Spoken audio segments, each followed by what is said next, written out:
All right, question 2. So New Jersey pick 6 ladder game. A bettor selects 6 different numbers, each between 1 and 49. The winning of the top prizes requires that the numbers must match those that are drawn, but order doesn't matter. Do calculations for the winning this lottery involve permutations or combinations?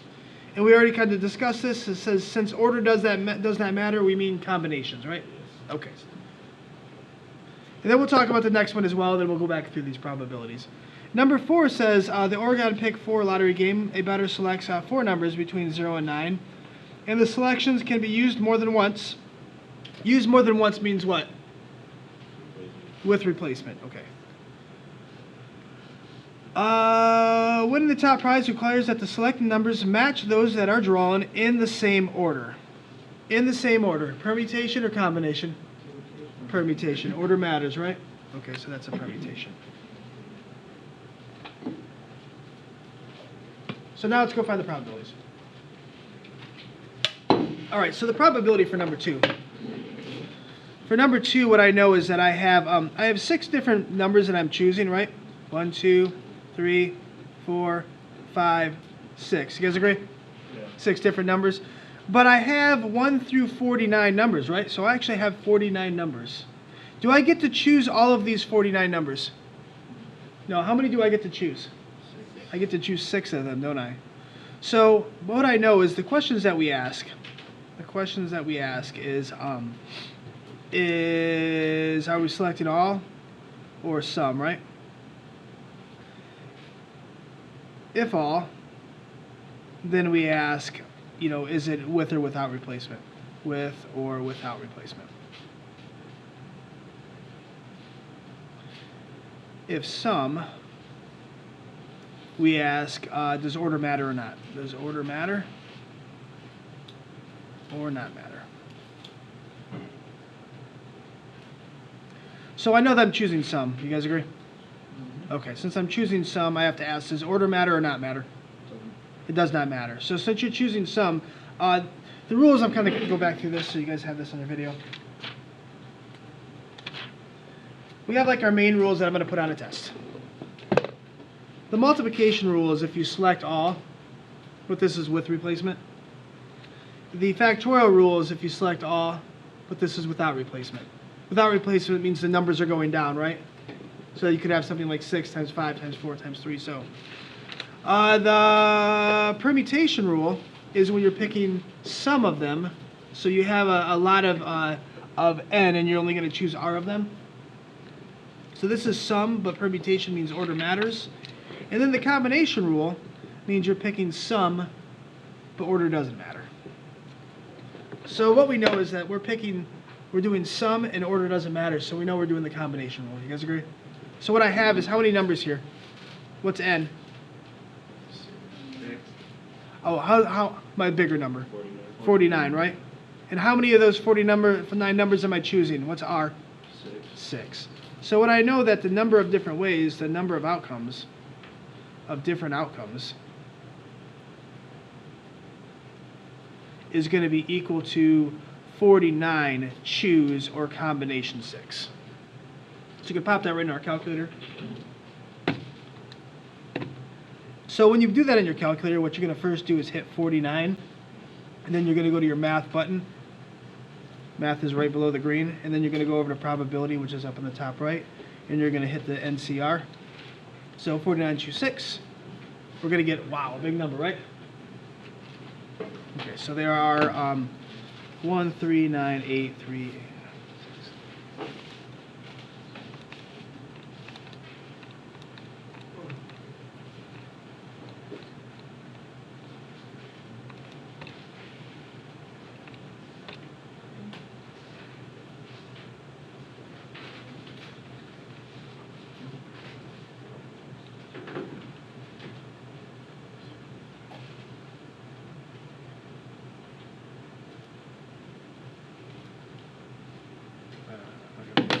Okay.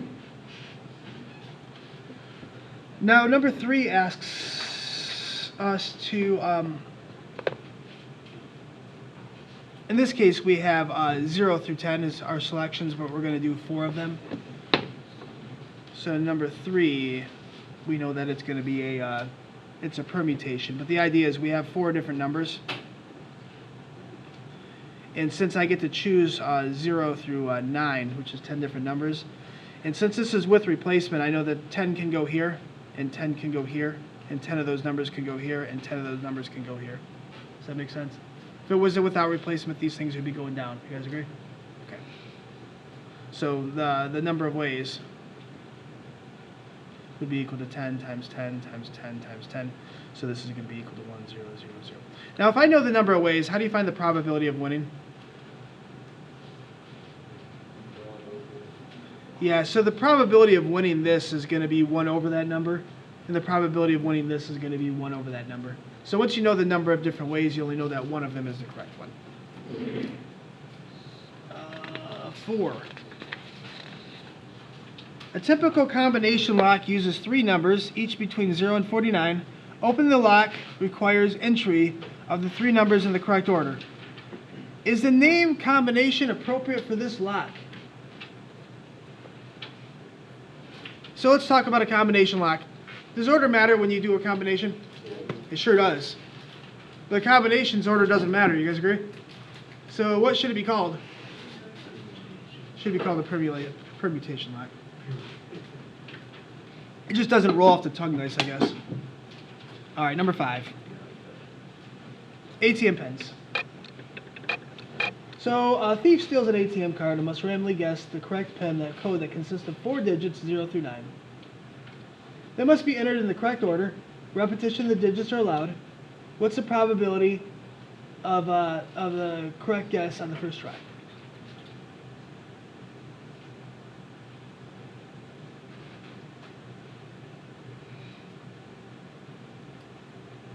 Okay, so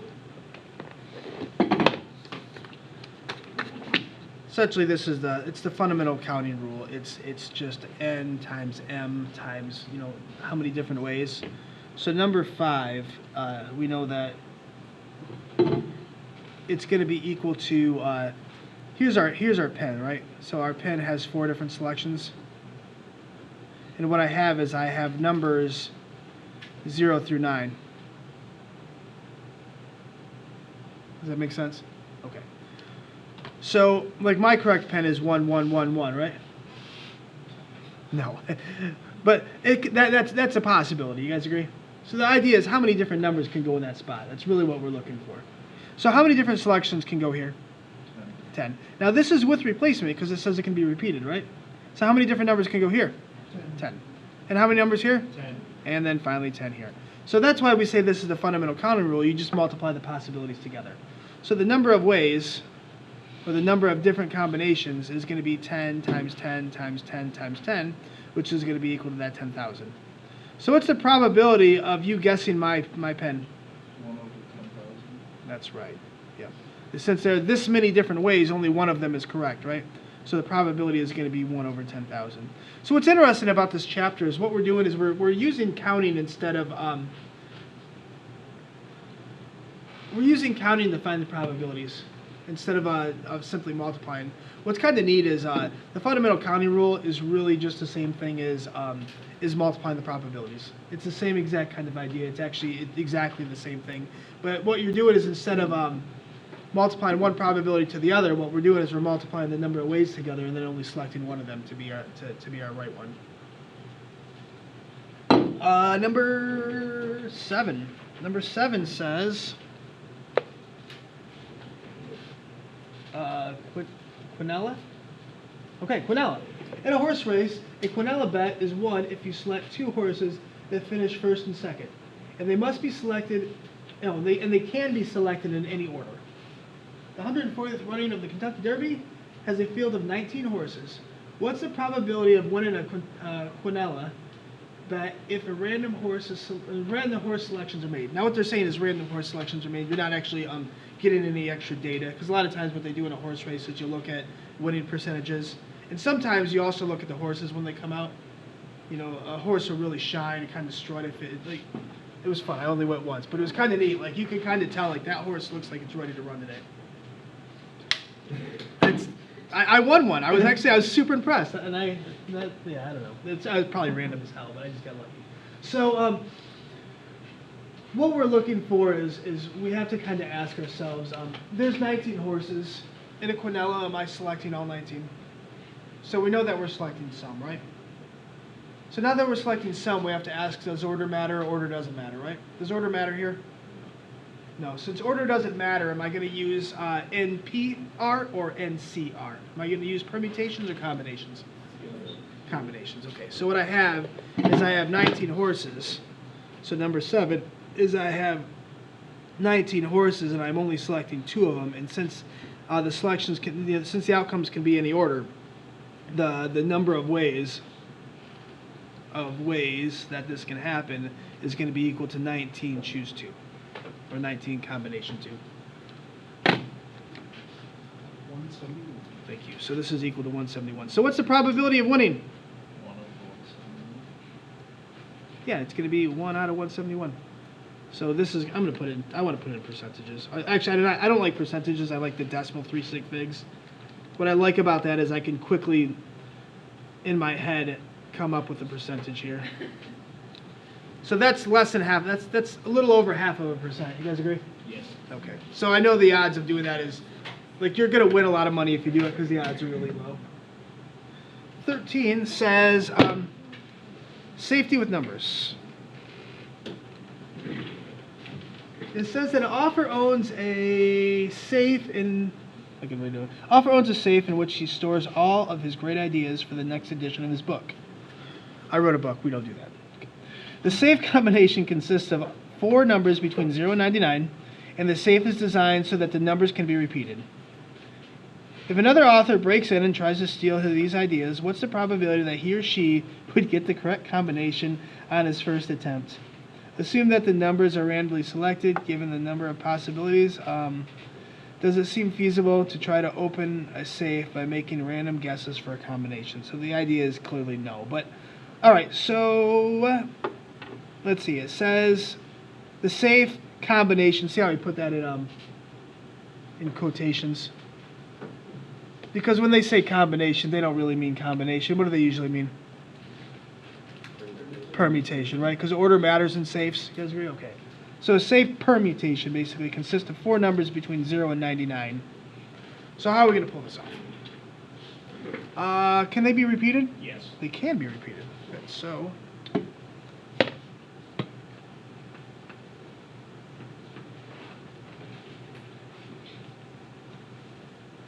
I'm curious, so let's see something.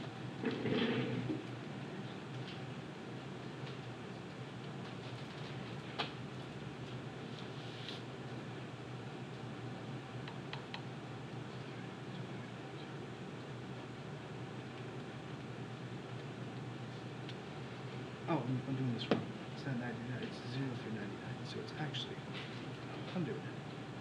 Math.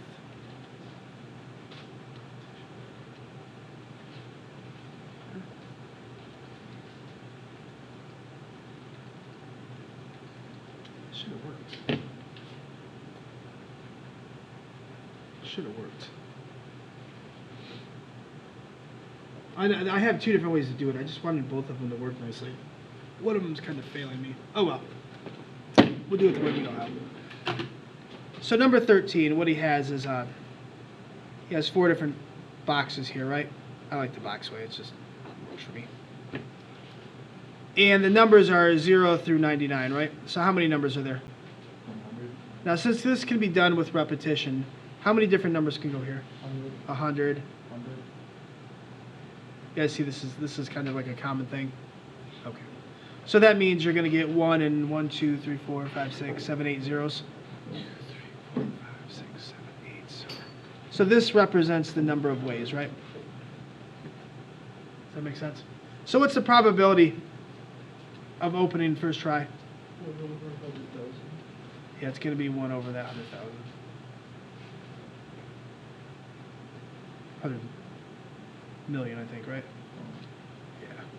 So it's extremely small. You guys agree? Number 15. Sorted hats. Clearly a fan of the movie. So, at Hogwarts School of Witchcraft and Wizardry, the Sorting Hat chooses one of 4 houses for each first-year student. If 4 students are randomly selected from 16 available students, including Harry Potter, what's the probability that they are all the 4 youngest?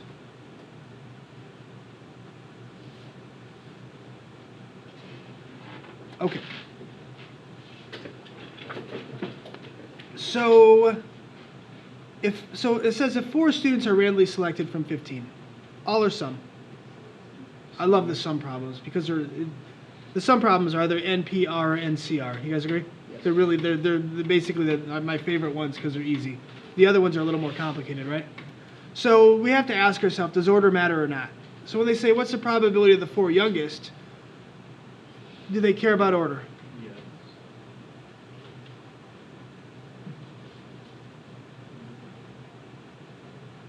If I say 4 youngest, does it matter what one's the youngest and what one's the oldest of the youngest? That come out right? Yeah. Okay, let's say person 1, 2, and 3, and 4 are the youngest. Does it matter if I got 3, 4, 2, and 1? Are they still the 4 youngest people? Yeah. So in this case, order doesn't matter. They just want the 4 youngest. They didn't say the 4 youngest in a particular order. They just want the 4 people that are the youngest. And you guys agree that out of 16 people, there are only 4 of them that are the youngest? And they don't really care what way it's selected as long as they're all the youngest. So since order doesn't matter, is it going to be P or C? C. Good. So this is going to be 16, choose 4. This is the number of ways. 16, math, probability, choose 4. So what I get is I get 18, 20. Now are they asking for number of ways or are they asking for probabilities? They said, what's the probability? So since this is the number of ways, how do you find the probability again? That's right. So I know I keep asking the same question, but it's going to be this. So 1 divided by that number.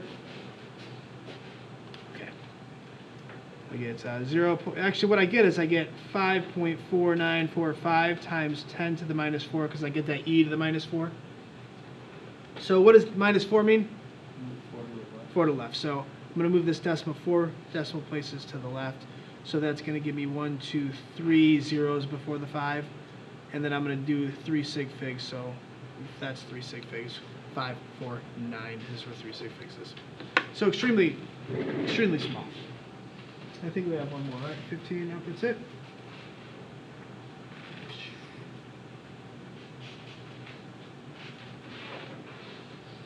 We got to do at least one. Can we do number 9? Yes. Grading exams.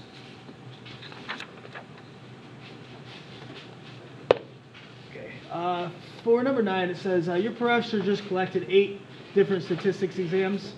If they are graded in a random order, what's the probability that they are graded in an alphabetical order of the student who took the exam? So what's the probability that they're graded in alphabetical order? Or it should just be 6. Yeah, let me make sure. This one.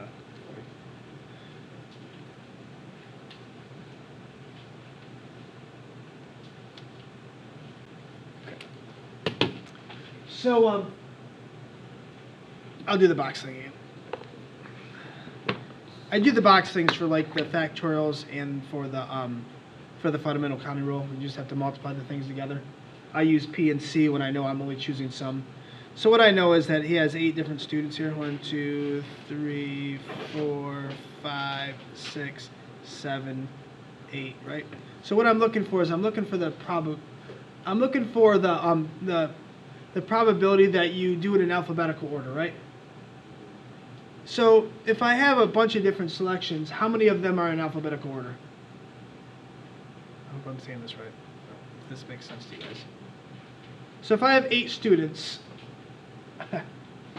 there's only one way they can sit in alphabetical order. You guys agree? You're either in alphabetical order or you're not. So there's only one possibility.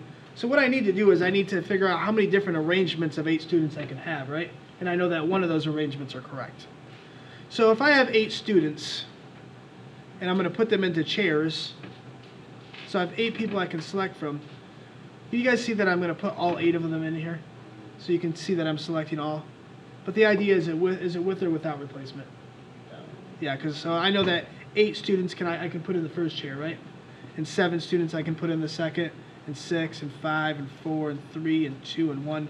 So this is a 8 select 8, but without replacement. So I know that the answer, the number of different ways, is going to be equal to 8 factorial, which is equal to, that's correct. So the probability of alphabetical order is going to be 1 out of that 40320. So 1 divided by that number gives me 0.01234248. And the reason why is I got that same thing, so I have to move that decimal place to the left 5 units. Moving that left 5 units means I'm going to get 4 zeros before that, or right after that decimal. You can see that it went 1, 2, 3, 4, 5. All right.